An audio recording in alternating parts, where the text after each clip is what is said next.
Olá, meus amores! Tudo bom com vocês? Hoje eu estou aqui para a nossa aula de ensino religioso. E como é uma aula de ensino religioso, eu quero convidar você, e se tiver mais alguém aí, você pode convidar para que nós possamos fazer a nossa oração, tá bom? Dá uma pausa no vídeo, chame quem estiver em casa e vamos orar juntos. Oremos. Querido Jesus, nós queremos pedir sabedoria ao Senhor para tudo que vamos estudar neste dia. Que o Senhor abra as nossas mentes para que possamos compreender. Em nome de Cristo Jesus. Amém. Vamos lá? Hoje nós vamos começar com uma experiência. Aqui eu tenho alguns grãos. É de milho para pipoca. Você já se perguntou por que alguns grãos, quando a gente coloca na panela, alguns estouram e outros não? Bom, a experiência que nós vamos entender hoje faz referência aos grãos. Por quê? Algumas vezes a gente percebe que sobram alguns grãos. Você já tentou pegar os grãos que sobram e jogar novamente na panela para ver se eles estouram? Olha só, eu tenho aqui uma pipoqueira e vou colocar um pouco de milho dentro dela. Bom, nós sabemos que com o calor da pipoqueira, esse grão será transformado em pipoca. Mas por que somente alguns grãos são transformados? Essa experiência vai fazer com que você entenda o seguinte: nos grãos do milho existe um pouco de umidade, é como se tivesse um pouquinho de água. O calor da pipoqueira ou do fogão, quando é feito na panela, faz com que essa água ou umidade que tem dentro do grão, ela se aqueça e evapore. Então, essa evaporação da água com o calor faz com que o grão estoure.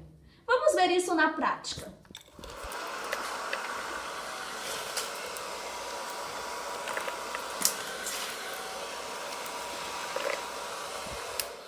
Bom, aqui estão os milhos que estouraram virando pipoca. Mas se você observar, dentro da pipoqueira tem grãos. Vou retirá-los aqui.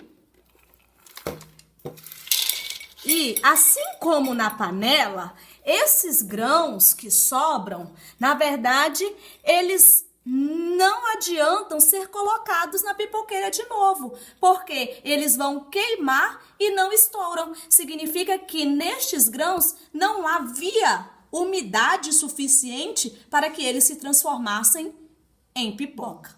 Falando um pouquinho sobre grão, na nossa Bíblia, pegue a sua, no livro de Mateus, capítulo 13, a partir dos versos 31, está intitulado As Parábolas do Grão de Mostarda e do Fermento. E lemos assim: Outra parábola lhes propôs, dizendo: O reino dos céus é semelhante a um grão de mostarda, que um homem pegando dele semeou no seu campo, o qual é realmente a menor de todas as sementes, mas crescendo é a maior das plantas e faz-se uma árvore, de sorte que vêm as aves do céu e se aninham nos seus ramos. Outra parábola lhes disse: O reino dos céus é semelhante ao fermento que uma mulher toma e introduz em 3 medidas de farinha, até que tudo esteja levedado. Até aqui. Bom, aqui eu tenho uma folha. Você consegue identificar o que tem no centro dessa folha? Se eu aproximar um pouquinho, talvez você perceba. É a cabecinha de um alfinete. Sabe, conforme a parábola que lemos, o grão de mostarda é do tamanho de uma cabecinha de alfinete. Percebe o tamanho?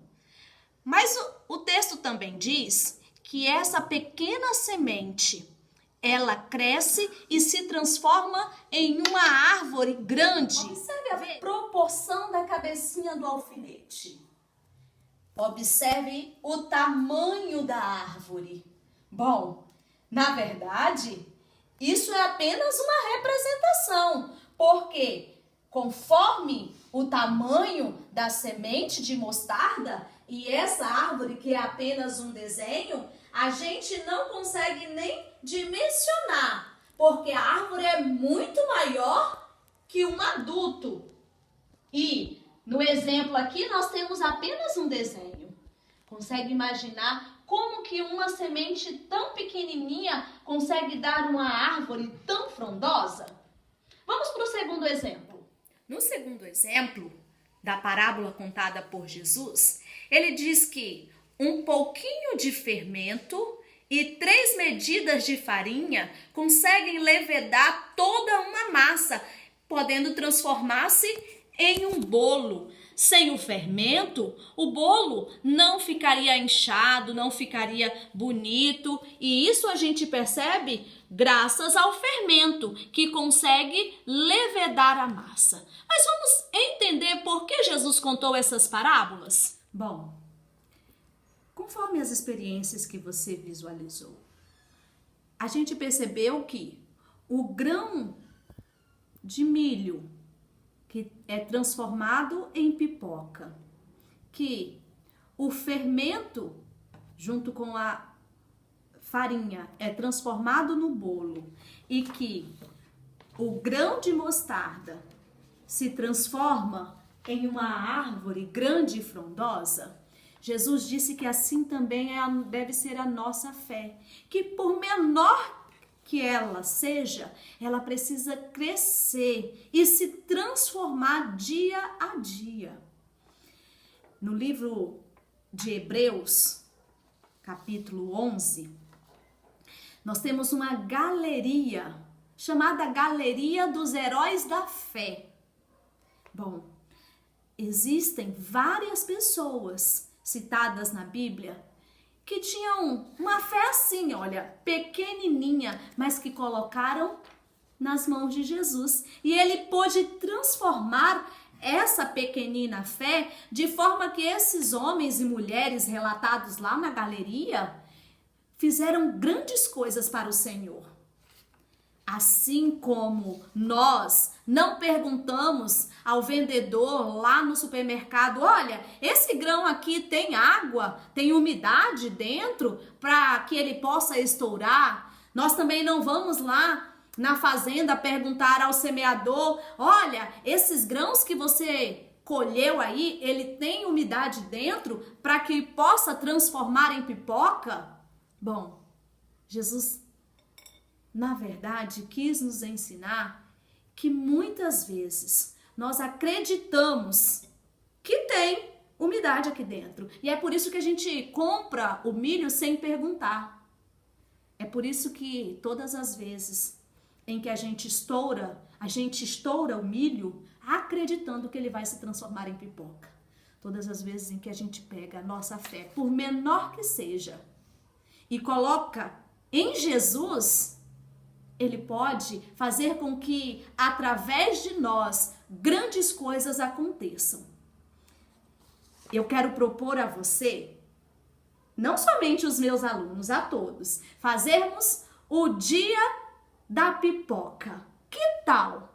Nós vamos marcar pelo Zoom esse dia e você vai ter a oportunidade de fazer pipocas criativas na sua casa.